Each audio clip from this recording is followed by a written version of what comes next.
Planning to replace your income with an online course? Listen to this first. What would you do if I told you that when applied correctly, the internet has opportunities that will rake in more money than the 9 to 5 that you're currently pushing? One such opportunity is online courses. One of the one of the reasons millions of people get on the internet is to learn new things. There is almost nothing you can't learn from the internet. This is why the internet is a gold mine, and online courses are one of the many ways to mine it. Online courses are simply vehicles selling knowledge that you already possess. There is always someone who is willing to pay good money for something that you have above average knowledge of. How much you make depends on how you apply yourself. And that's why this episode or article, depending on where you are accessing this information, will show you how. By the time you get to the other end of what you're reading right now or listening right now, you should know enough to replace your income with online courses. Read on. I have to say one more thing though, that this episode is for beginners. So if you're just starting to create an online course, if you're just planning to create an online course, and you want to venture into online business and you have a skill or knowledge on something that you want to create an online course on, then this episode is for you. This episode is not for you or may not be for you if you're already have some knowledge on how to create courses, how to market yourself, etc., etc. So, if you're a complete beginner and you're doing everything from scratch, this episode is for you. All right, let's dive in. So, the phase one is the research phase. Now, think of it for a moment. What's the point of creating a course that no one will buy? So, you will have to do some research, right? And ask yourself hard questions. For instance, what do I know enough about? Ask yourself, what do I know enough about? Is it something that people will be willing to pay for?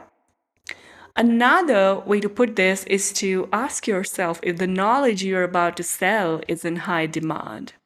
Now, obviously, there is a way of answering all these three questions, or in fact, maybe more questions just in the research phase.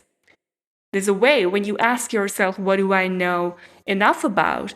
It means you have to do an exercise related to that question. You have to sit down, you have to list down 5 things that you know enough about. And then let's move on to the next question. Is that something that people will be willing to pay for? Sit down, take a piece of paper and pen, write down 5 things that you think that people would be willing to pay for. And then move on to the next question, which is, do you think that something that you have knowledge of, do you think that particular demand, that particular skill is in demand and people would be willing to pay for? So sit down and do the research.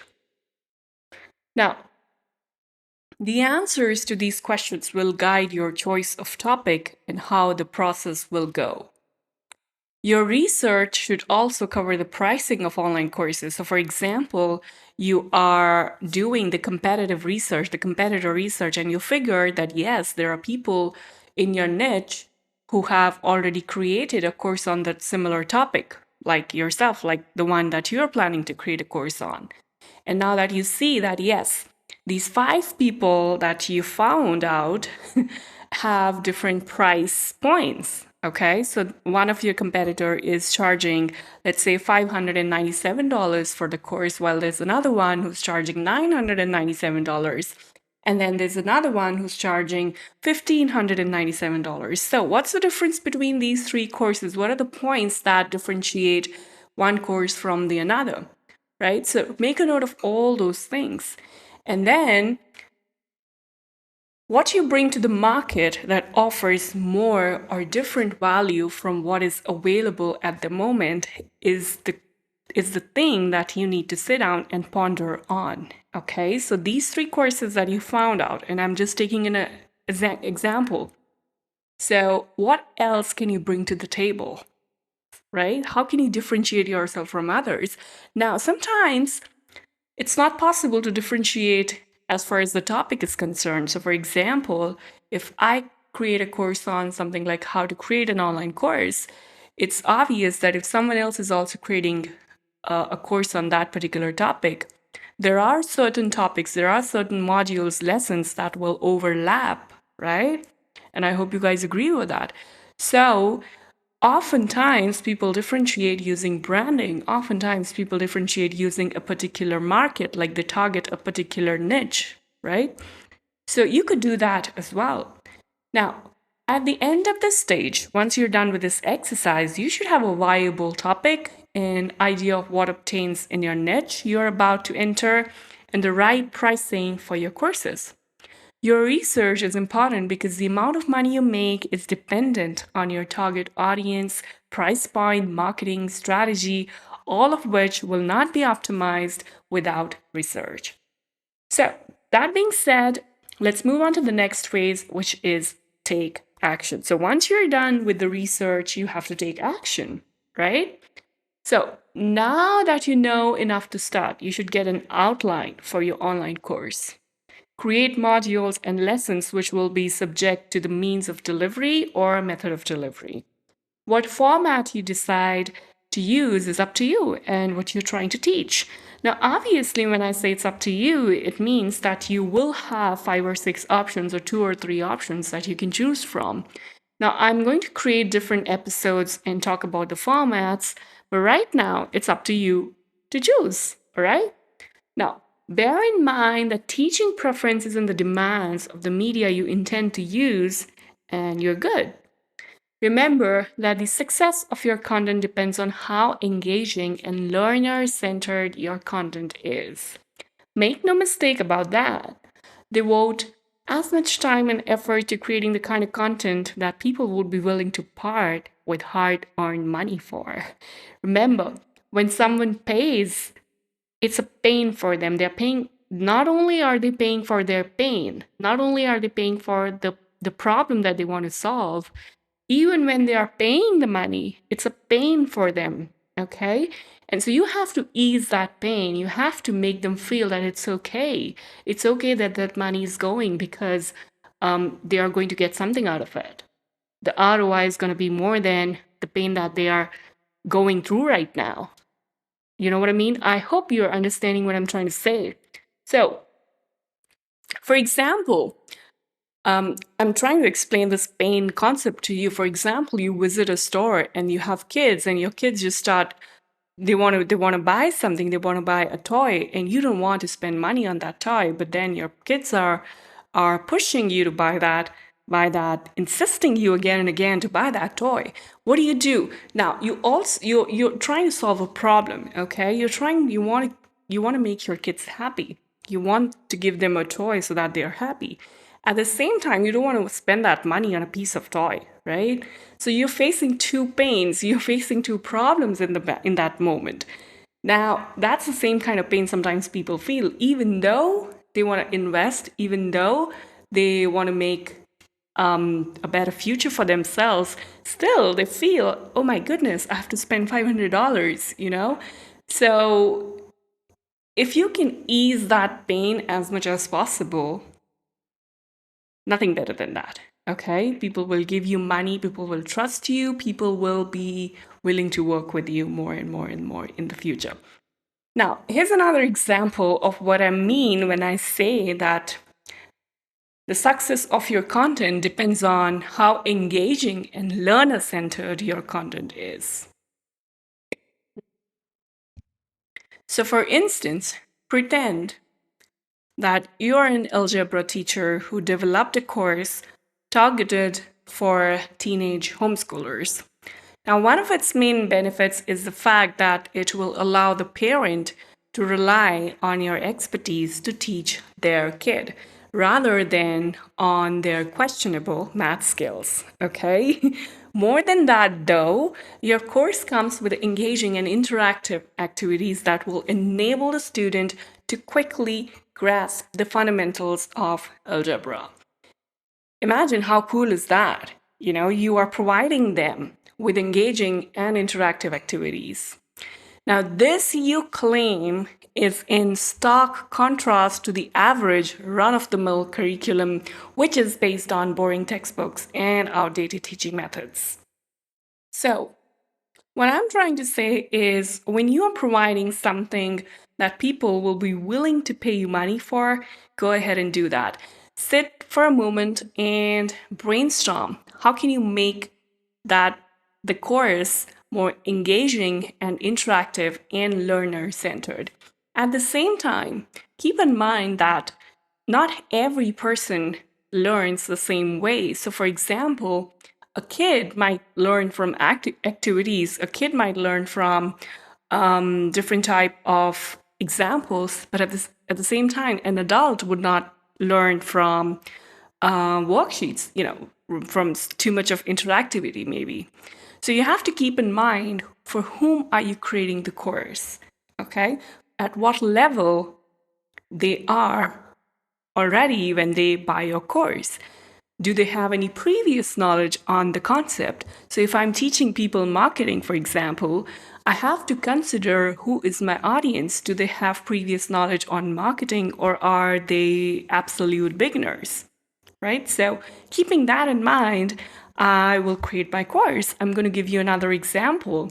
When I started to learn French back in 2013, I remember that our books were so interactive, even though I wasn't a kid at that time. It's just, 7 years back.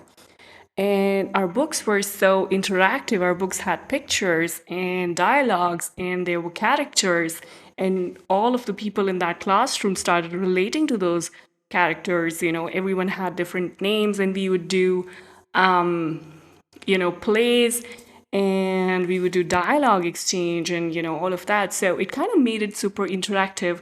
So even though we were not kids, we are not kids, we were able to learn so much from that engaging and interactive content that our institute created for us. So keep in mind that it's not that adult means boring, right? But at the same time, it doesn't mean that you start spoon feeding everything to people. So you have to understand, where are the people coming from? Are they absolute beginners related to that topic, or do they have some kind of previous knowledge on that particular topic? All right. So in the last example that I gave you, the run-of-the-mill curriculum. Now, the point is that because you or our character, our example in this story, is creating these interactive activities, this is going to catch the attention of the parent, and the parent would be willing to pay for such a thing, right? So, next point is that you try to minimize errors and glitches, because the more professional you come across as, the better for your brand and your bank account. Now, I'm not saying that you start stalling launching your online course in pursuit of perfection. Okay, so keep that in mind. But as much as you can, try to minimize the errors.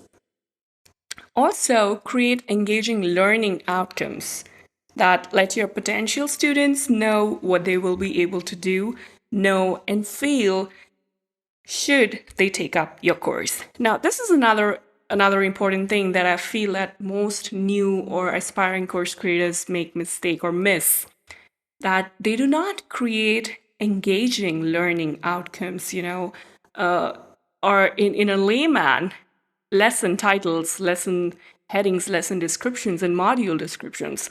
So make sure that your lesson descriptions, your module titles, headings, and descriptions, everything is engaging, so that your potential students know what they will be able to do, know, and feel. Okay, so I'm talking about 3 things here: do, know, and feel, should they take up your course. Now, you might want to create a logo or a color theme that features in your content if you're permitted to. Now, this is absolutely optional. What I'm trying to say is you can match your slides to your brand, colors and themes, and all of that. Now, once you have created compelling content, choose a platform that suits and go live. Okay, when I say go live, launch your course, upload your online course. Now, one more thing, do not think that I'm saying that you create your course first and then launch it. Okay? I'm not saying that. I always suggest that you create at least module one of your course and you start pushing the content out. You're launching content, you're marketing content out. Or even if you're doing a beta launch, you start connecting with people, your potential customers, and talk about your beta launch, your beta program. But even at that time, your module one should be ready and finished. Okay. This is something when you already have a set of students, in your program and you already have a few testimonials, and then you want to launch your course again. Okay. That's when you need to consider that, okay, now all my modules are done, all my course is complete. So what I need to do, I need to launch it again. Now, so the phase three is go live. Once you've picked up your platform, upload your course, launch it. At the same time, make sure that marketing is important. Market like your life depends on it. And it sure does. It definitely depends on your course's life definitely depends on marketing. Now, it is one thing to have a good product. It is another to make money off it. The difference between both eventualities is your marketing strategy.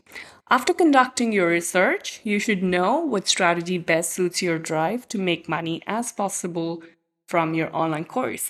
At the same time, remember that you don't have to be perfect when you're beginning. You can test a few things, see if something is working for you, see if it is not working for you, and then probably test a particular strategy for 6 months, 9 months, or in a year. And if it's not working, then move on to the next strategy. I'm not saying that you keep jumping from one to another like every month. Don't do that. Let people come to know you and wait for the strategy to work. If it doesn't, then move on to the next one. So also, money does not just start streaming because you have an online course, and I hope that you are pretty much aware of that. Here are some of the vehicles you can use in executing effective marketing that drive the sales of your online courses. You could start with podcasters and bloggers who are looking to make it big too. They already have a decent fellowship in their intended niche, and since they are constantly in need of premium content, it does not hurt to team up with them. Everyone is happy, you, the blogger, and the audience. Most importantly, such platforms give you the cred and validation you need to win an audience. You might also want to exploit as many social media channels as possible, taking advantage of your online network to market your online courses. Then there is the webinar masterclass channel. When applied correctly, webinars are vehicles for high conversion rates. Use this vehicle to build your list by offering some key course content. You also have the option of creating cash injections by launching your course a couple of times a year. And you could also use what is known as evergreen sales funnels. A sales funnel is an automated multi step process that turns your site visitors to buyers. They generate automated sales once they have been properly executed. You're not restricted to any of these options, and I have to say that there are many, many more options. But once you understand the dynamics of your niche, you can customize a model that works for you. You can customize a strategy that works for you, and go ahead with that because the goal is to generate sales. And the goal is also a fabulous user experience, right? So even though sometimes some strategies work, like for instance, putting content on Facebook and then people find you and then they connect with you, or putting content on Instagram. At the same time, you have to understand that user experience plays a big greater role, because when people start connecting with you on your website, what do they do? What actions do they take on your website is different. That kind of user experience is different from when they find you on Facebook, and it's different from when they find you on Instagram. So make sure that even though some strategy is working for you, you still need to see whether it's good for the user experience for future, right? Now, if you believe that you already have a sales funnel in place, you have a masterclass for list building, or you have another kind of lead magnet, and you're putting content out there regularly, but nothing is converting, then it means one of the two things. Either you have a broken sales funnel, that is, there is a loophole in your funnel that you're not able to recognize.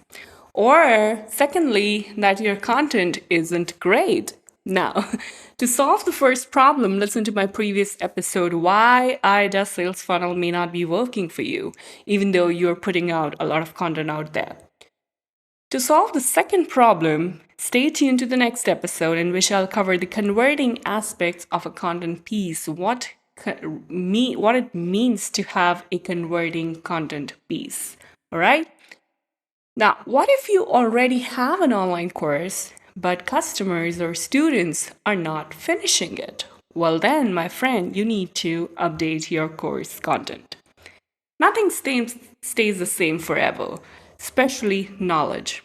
There are always going to be new things to be learned and old things to unlearn. This is why you should update your online content every year, if not in a few months. Now, I'm not saying that keep upgrading your content, your course content every single month. I'm just saying try to launch it. Whenever you're launching, just make sure that you change a few things, if necessary, in your course. Keeping abreast of changes in your niche ensures that your course content stays current and relevant. This way, you attract even more students and avoid damaging bad reviews because, trust me, we all fear bad reviews. The update should not be restricted to the content alone. You should also look into the valuable links that may be faulty. Yes, this is something very important because so many times we have all those links placed in Google Docs or on our website also sometimes. We don't update them and they are pointing to 404 pages, and 404 error or a 404 page means that it doesn't exist anymore, right? So make sure that those kind of things are not there. And outdated information doesn't help your students and can lead to bad reviews. And I think we all are aware of that, right? So don't forget to check any any broken links to resources. Yeah, make sure that you check that as well. So the takeaway of this episode is making enough money via your online course is easy once you know how to. If you read this point or listen to the episode till this point, I bet you have learned a thing or two that you will find useful. Remember, there is an episode that I published, I think, second last episode to this one. And I talked about why IDA sales funnel may not be working for you because so many people think, yes, we have a website. Yes, we have a masterclass. Yes, we have a lead magnet, but nothing is happening. Yes, we are putting out the content out there on Instagram, but nothing is happening. So it's possible that there's a loophole in your sales funnel. And look forward to my next episode on the Guri Show that talks about the converting aspects of a content piece. All right. Now, if you're a beginner, I'm sure this episode would have helped you, given you some insight on how to proceed on your course creation journey. I'm summarizing these key points. I've mentioned in the episode and I'm restating that thing that you don't have to complete your entire course and then go on marketing it. You can finish module 1 or module 2, the first 2 modules, and then proceed to create marketing strategy and create the hype about your course on the social media. At the same time, make sure that when you're creating your course, you do not sacrifice on the quality. You make sure you understand, you keep in mind that you're creating it for impact. And so make sure that you're creating it for learning and not just for the sake of creating it, not just for the sake of money. And your responsibility doesn't end when someone has paid you money. Your responsibility remains even when someone is consuming your information. So make sure you do that. And I'll be publishing more and more episodes on how to create an effective online course. And let me know if you have questions. Do subscribe to The Guri Show. Do comment what you feel about this episode. And talk soon. Take care till then.